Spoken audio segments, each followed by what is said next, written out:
कृष्णा कृष्णा कृष्णा कृष्णा कृष्णा कृष्णा कृष्णा कृष्णा कृष्णा कृष्णा कृष्णा कृष्णा। बोले सच्चिदानंद भगवान की जय। अति पवित्र पावन धारा मानव का उद्धार के सिवा और कोई चारा नहीं।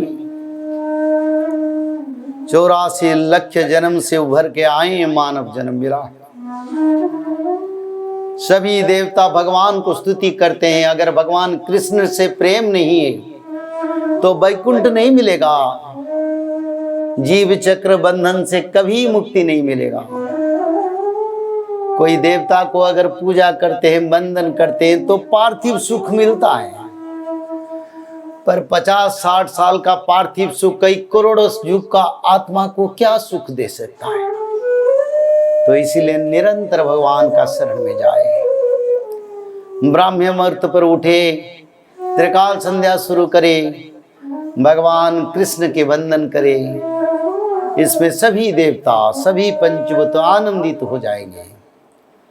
और जो 2 साल पहले जो बीमारी का जो शिक्षा मिला मानव सभ्यता को, शायद उस समय से भक्त लोग को निराकरण मिल जाए, यानी भक्त लोगों को शांति मिल जाए।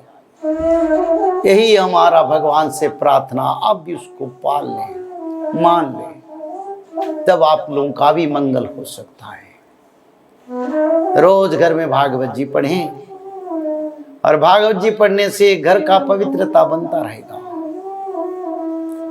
और सभी मुनि ऋषियों ने मिलके महायज्ञ अनुष्ठान किए, और मानव जगत, जीव जगत श्रीमद् भागवत का प्रथम स्कंद का ये पवित्र धारा है। और आह्वान करके कलियुग से निराकरण के लिए भगवान से प्रार्थना करें। और उसका बाद सभी देवता और ऋषि मुनियों ने नैमिषारण्य में भगवान के परम भक्त सुत मुनि व्यास देव के शिष्य सुत मुनि महामुनि को श्रीमद् भागवत महापुराण कृष्ण लीला बोलने के लिए सभी निवेदन करें। और मुनि ऋषियों की तरफ से शौनक मुनि को सारे पवित्र धारा जो ऋषि मुनियों के लिए, संसार के लिए कल्याणकारी है, एक एक करके वो प्रश्न करे। और जो पवित्र धारा है श्रीमद् भागवत जी का, कलियुग से निस्तारण के लिए ऋषि मुनियों और साधु संत देवता के बीच शुरू हो गया। यही था भगवान की पवित्र कृपा और कलियुग की रक्षा से श्रीमद् भागवत का महातत्व। तो ऐसे भगवान का नाम गुणगान करे, कृष्ण के शरण में जाए,